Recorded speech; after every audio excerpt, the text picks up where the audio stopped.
अस्सलाम वालेकुम वरहमतुल्लाहि वबरकातुहू। जी प्यारे दोस्तों, आज घुटनों के दर्दों के लिए, जोड़ों के दर्दों के लिए, जिस्मानी दर्दों के लिए और जिनके हाथ पाँव सुन्न होते हैं उनके लिए, तो चलते हैं नुस्खे की तरफ। आपने लेना है अकरकरा 20 ग्राम, कबाब चीनी 20 ग्राम, खशकाश 20 ग्राम, खशकाश काली 20 ग्राम, अगर ना मिले तो 3 ग्राम आप दवाई स्याह मिला लें।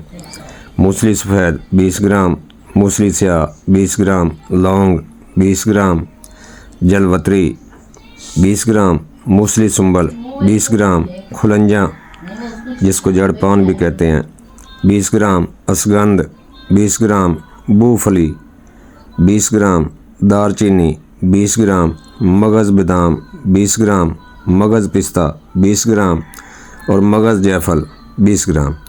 सब चीज़ों को सफूफ कर लें और छान लें। उसके बाद 250 मिलीग्राम कैप्सूल भर लें सकते हैं, 500 मिलीग्राम तक भी भर सकते हैं। अगर मरीज़ ज़्यादा फीलिंग करता हो, कमज़ोर है, उसको 1000 मिलीग्राम भी दे सकते हैं, जिसको 00 कहते हैं।